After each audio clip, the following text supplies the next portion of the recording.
helpful reminders. At first, it was flyers about lawn length or a warning about Halloween decor that made me roll my eyes. But after a while, it started to feel more like someone was always watching. My neighbor got fined for a wind chime. Another was told his grill left out after sunset was an eyesore. Me? I got a notice that the blue on my mailbox flag wasn't HOA-approved Navy.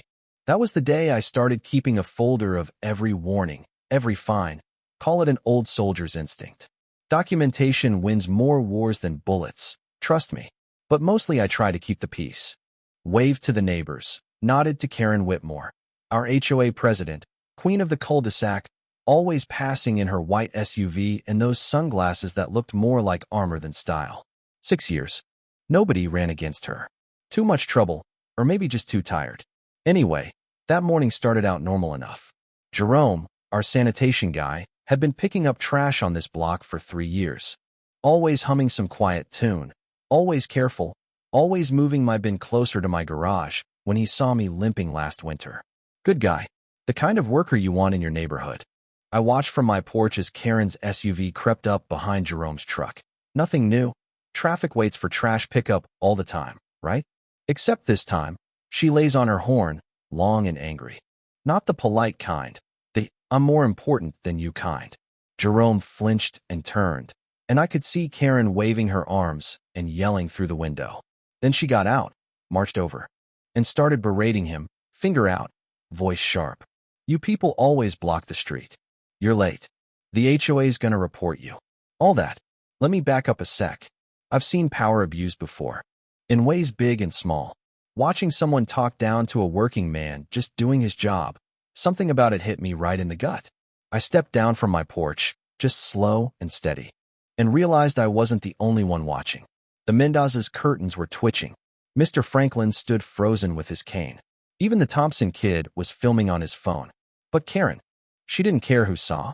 She accused Jerome of wrecking a rose bush, the same one I'd seen dying for months. Jerome tried to move on, but Karen blocked his path, shouted she'd get him banned from the neighborhood. That's when I'd had enough. "Karen, that's enough," I said, loud enough for everyone to hear. She spun, lips tight, and tried to play it cool. "Oh, hello, Rick, didn't know you were watching," but she looked around and saw the whole street was, too. "I'm just enforcing standards," she said. "No, you're harassing someone doing his job," I shot back. Silence. She stormed off, slammed her car door, peeled away. Jerome just nodded at me, a tired, grateful smile. But something shifted that day, like the quiet had cracked. By the next morning, people were talking. Not just, "Did you see what happened with Karen?" but "Are we just supposed to let this go?" The video made the rounds. Karen sent an HOA email about professional conduct and community decorum. It was clear who she was talking about. When Jerome showed up again Thursday, I handed him a bottle of water. "You all right?" He shrugged, said dispatch was reviewing the footage, that these things usually got swept under the rug. But Mrs. Marston came across the lawn with banana bread for him, said, "You don't deserve what happened." One by one, the neighbors started stepping out. The block was waking up. Karen noticed. New HOA flyers went up, sanitation pickup guidelines, no idling over 2 minutes, violators risk route revocation. It was all targeted. I went through my old folder of fines, saw the pattern.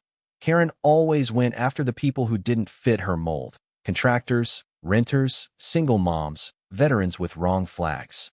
I found a clause, atmosphere standards, so vague it could mean anything. I called Sarah, an old Army friend now in city affairs, sent her everything I had. That weekend, Jerome's route got suspended, just like that. Official HOA email, due to safety concerns. I knew I couldn't just watch. I started collecting witness statements, knocking on doors, hearing stories from folks who'd been fined for everything from noisy wind chimes to basketball hoops. The rot had been growing for years. The more we pushed back, the more Karen lashed out. Fake violation notices, more fines, threats of legal action. She even tried to stop us from talking, citing made-up bylaws. But instead of scaring people, it did the opposite. Neighbors taped their citations on their front doors, posted signs saying, "This is retaliation." Evan uploaded the confrontation video to YouTube. It blew up. And then Jerome came back. City reviewed the complaints, Found nothing. Reinstated him. The block cheered. We started gathering, first in my backyard, then in garages, finally on city property. We read the bylaws, found out that if 35% of us signed a petition, we could force a vote of no confidence in the board. People started coming out of the woodwork, paralegals, designers, even the quietest neighbors. We documented everything. Karen tried to stop us. Mass emails, glossy pamphlets painting herself as a savior, even legal threats from an out-of-town lawyer. But we didn't back down. We built a legal defense fund, put everything online, and gathered the signatures we needed. The city sent an auditor. Karen tried to invoke emergency powers, suspend all meetings, cancel petitions, threaten everyone with new fines. The city slapped a cease and desist on the HOA office. Then came the day of the hearing. I walked into City Hall with a binder full of evidence, standing not just for myself, but for the neighborhood. Karen spoke first, polished, controlled, talking about order over chaos. But when I played Jerome's dashcam audio, her voice telling him he didn't belong, it was like the mask slipped. The council found for us, ordered a special election, suspended Karen, put the HOA under review. For the first time in years, the street felt like ours again. The new board repealed every retaliatory fine, started a mediation committee, and issued a public apology to Jerome, who got a standing ovation at the next meeting. That winter, for the first time in a decade, people decorated however they wanted. No memos, no threats. Ladders were borrowed, cookies shared, kids played in driveways. Neighbors talked to each other again, not because they had to, but because they wanted to. I saw Karen moving out one morning. No grand scene, just a white SUV packed with boxes. I didn't feel triumphant. I felt peace.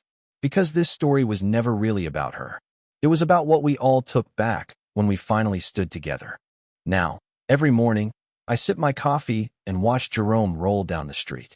And when I hear the trash trucks rumble, I don't think about rules or threats. I think about what it took for all of us to find our voice again. Cedar Grove isn't perfect, but it's finally ours. And I'll tell you, sometimes the most radical thing you can do is stand up and say, that's enough. So what do you think? Where do you draw the line between order and control? Ever had a neighbor, or an HOA, try to run the place like a kingdom? Share your story. I think a lot of us need to hear it. I thought, after that City Hall hearing, things would settle down for good. That maybe, just maybe, life in Cedar Grove would go back to quiet walks and the smell of fresh-cut grass, no one checking their mailbox with a knot in their stomach. But if there's one thing you learn serving overseas and dealing with tough characters back home, it's that peace is never just handed to you. You've got to keep working for it, sometimes every single day. So, those first few weeks after the board flipped, it felt like a weight had lifted. The new board, Marcus as president, Amelia secretary, Shannon in charge of communication, made good on every promise. Retaliatory fines? Gone. All those atmosphere clauses? Struck out. But it wasn't just about rules anymore. People actually showed up. For the community meetings, no more side-eye, no more silent rows of folded arms. You could feel the neighborhood breathing again. Still, you want the truth? Change didn't come easy for everyone. There were holdouts. Some folks, especially the old guard who'd been tight with Karen, kept to themselves, looking suspiciously at every new flyer or suggestion box. I mean, I get it. If you've lived your whole life thinking order is what keeps the world spinning, watching a bunch of rabble-rousers stir the pot can feel like chaos. There was even some talk in the next block. Over, Cedar Grove's gone soft. Or, now they'll let anyone do anything.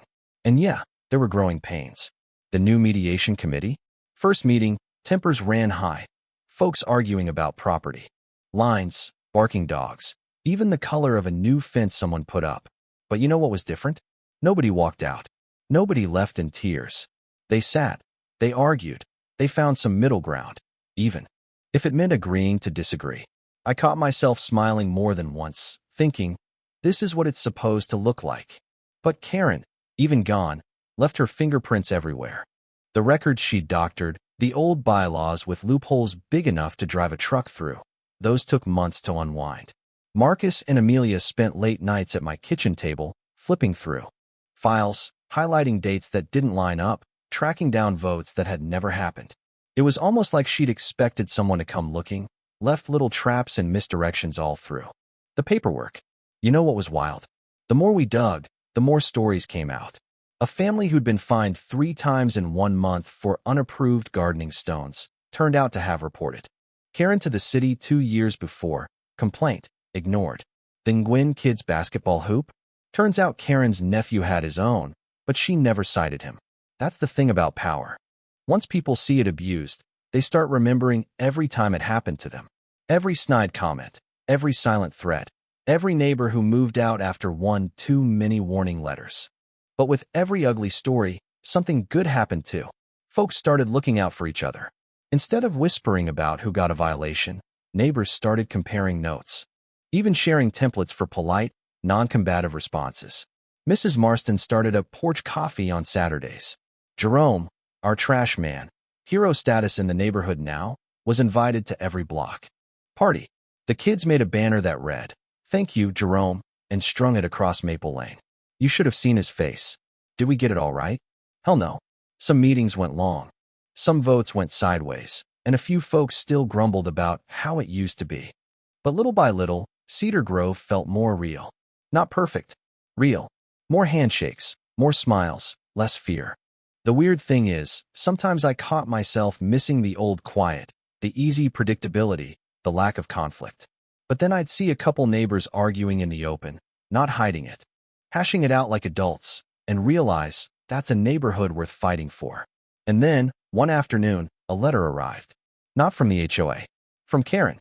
No return address, just my name in careful script. Inside, a short note. I built something I thought would last. Maybe I forgot who it was supposed to be for. Take care of it, Rick. Don't let them turn on each other. I sat there, turning those words over in my head, feeling something like pity, something like relief. She'd lost, sure, but she wasn't wrong. It's easy to forget who a community is really supposed to serve. A month passed, then another. Holiday lights went up with no one measuring the bulbs or checking the colors. Jerome's route stayed steady, and folks greeted him like family. Amelia organized a food drive. The Newens set up a little library on their lawn, and even Mr. Franklin let the kids paint his mailbox with sunflowers. It wasn't about rules anymore. It was about people, about forgiveness, even for the folks who'd made life hard. So, here's the part nobody tells you. Winning back a neighborhood isn't about toppling a tyrant. It's about showing up the next morning, the next week, the next month, and reminding everyone, yourself included, why you did it in the first place. About keeping the peace without ever going back to silence. And if you're still listening, maybe you've got a Karen on your block, or maybe you are one. Heck, maybe we've all been a little bit of both at some point. But the only way a place gets better is when regular people finally say, we're not afraid anymore, and start acting like neighbors, not enemies. Because what's a street, really, if it isn't full of people willing to look out for each other? So let me ask you, what would you stand up for in your neighborhood? What line would you draw? And what would you let go for the sake of peace? Drop your story in the comments. Trust me, someone out there needs to hear it. And if you're ever in Cedar Grove, come by for coffee. I'll be on the porch, waiting.